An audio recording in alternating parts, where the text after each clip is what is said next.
Hi, it's Joe Mazumdar of Exploration Insights, and I'm at the September edition of the Metals Investment Forum in Vancouver, Canada. And with me right now is Headwater Gold CEO, Caleb Stroup. Caleb. Caleb just did his presentation, and I guess the comparative advantage of Headwater is not only jurisdiction where you're located, your deposit specificity to low sulfidation epithermal, but also you've got a hybrid model. So in terms of all of that, how is that delivered for you and how your share price has reacted? Yeah, I mean, so our strategy is really pretty simple. Try to find new discoveries that the major mining companies want to buy and build in a jurisdiction where they want to build them. High-grade gold, high-margin deposits in Nevada is at the top of the list for both of those things. So what it then comes down to is how do you execute a business model that allows you to have a meaningful chance at success there. So what we do is a bit of a hybrid between a traditional junior explorer, exploring projects on their own through money that they raise in the markets, and a blend of that with the sort of project generator model, leaning on major mining companies and producers to access their capital off of their balance sheets, which are growing, by the way, as the metals prices increase, and use that to explore for deposits as well. So that allows us to minimize a lot of the traditional risks, financing risk, dilution risk, and importantly, also keep a high pace of activity above a lot of our peers. We're typically drilling 3 to 5 projects in a given year. And that is, a lot of opportunities and shots on goal for us in our investor base to have exposure to a new discovery in Nevada.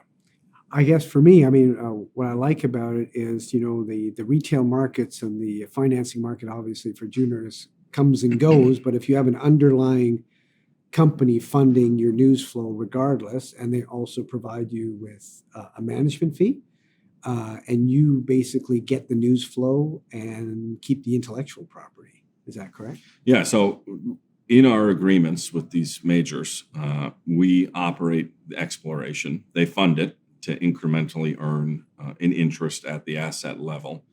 And through that, we collect a management fee, 10% management fee. So we can use that revenue to cover some or all of our corporate overhead while deploying shareholder capital into value-generating things like exploration in the ground. And so what that does is it really smooths out those financing bumps that we have in a cyclical market where your cost of capital can vary significantly for a given company just based on general market sentiment.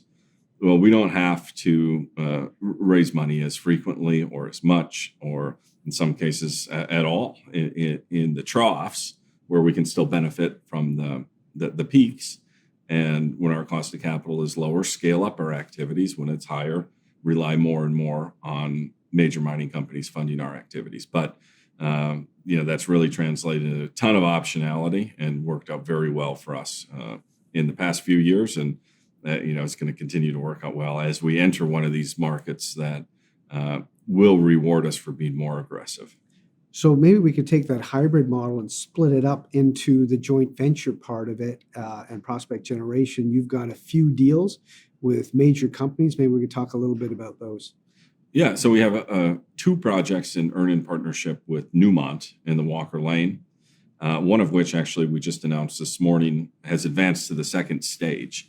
So they earned 51%? They've earned 51%, and in the second stage, they'll have an opportunity to spend $40 million. How much did they earn? The 51% was? $15 million over the last 3 years. Yep. Right, okay. And this stage 2 is $40 million US over the next 3 years to get an incremental 14% interest from 51 to 65%. And this was Newmont getting this from Newcrest. Newcrest was the original partner. Newmont got it, and they kept going. Correct. Yeah, we had several projects in partnership with Newcrest, some of which we tested, and some of which we tested and had great success on, and rolled over into the Newmont side of things after the acquisition. These are 2 of them. And Lodestar, which is the other one, Spring Peak is the one that went to stage 2. Lodestar is the one that's a little bit earlier stage. in your presentation, you said, well, that's the big exciting next drill. Yeah. So Lodestar was over a year behind Spring Peak in terms of the when we signed those earn-in agreement deals. So we still haven't drilled the targets there.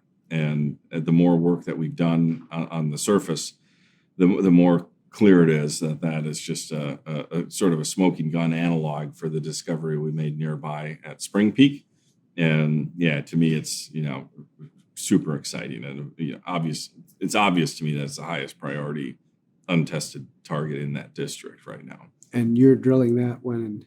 So we're still waiting on one final signature in the permit, but everything else is done. And I think, within the next couple of weeks, we're positioned to get a rig rolling immediately. How many meters would you drill there? The plan right now calls for about 3,500 meters. Okay. Yeah.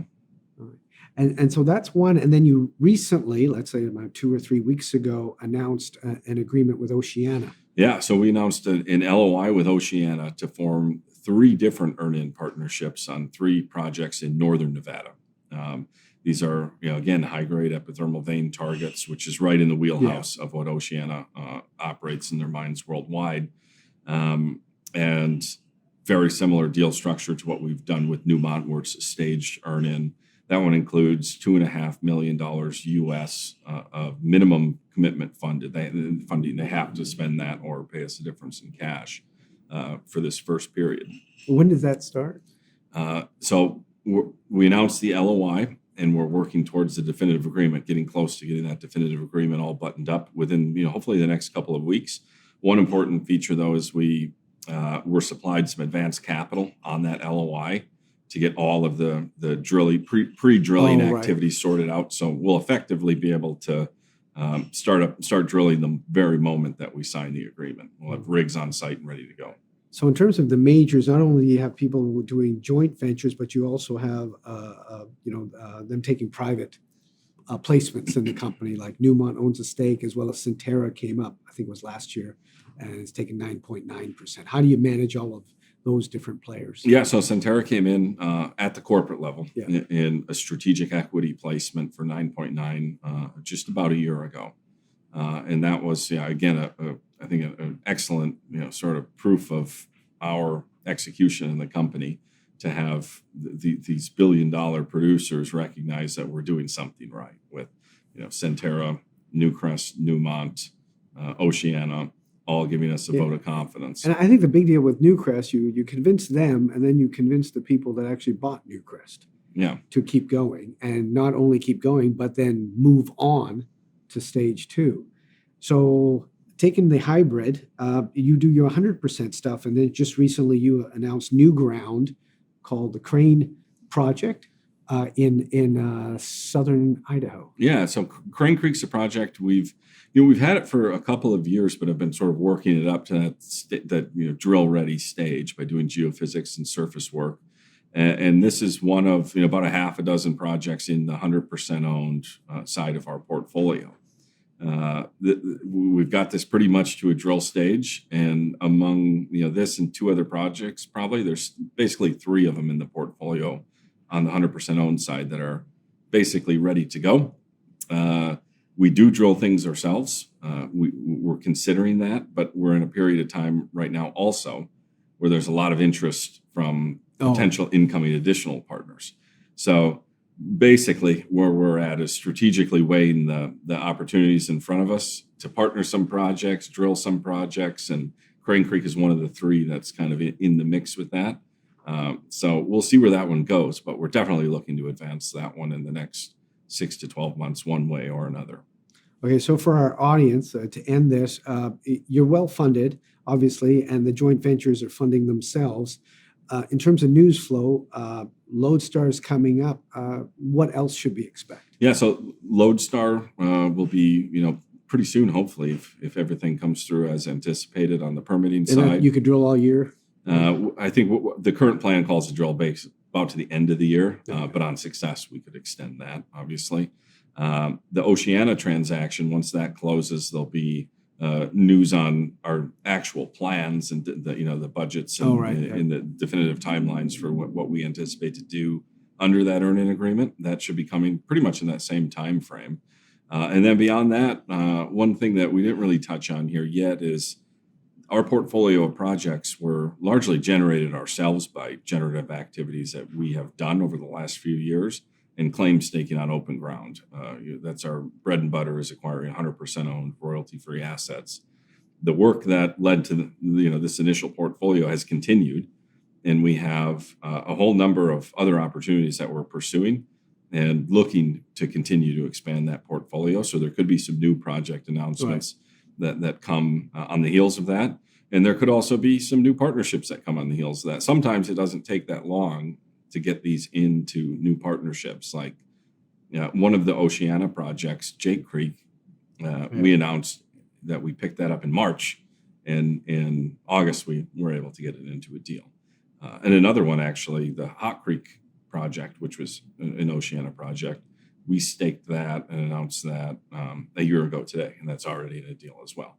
So we're looking to continue to feed that pipeline of incoming So the market projects. is obviously heating up for acquiring those assets, but is the market also heating up in terms of competitive landscape for you to open stake claims now?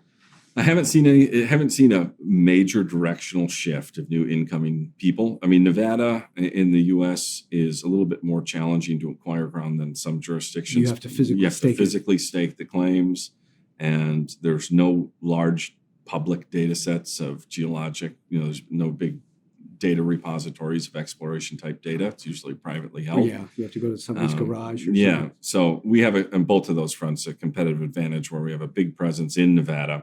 We know how to acquire all the land. We know how to access data and generate new data on the ground ourselves efficiently. So I think we're ahead of the curve there. All right. Well, thanks very much. That's Headwater Gold CEO Caleb Stroup. Thanks for the interview. And thank you for watching. That's me, Joe Mazumdar, Exploration Insights from the Metals Investment Forum, the September edition in Vancouver, Canada.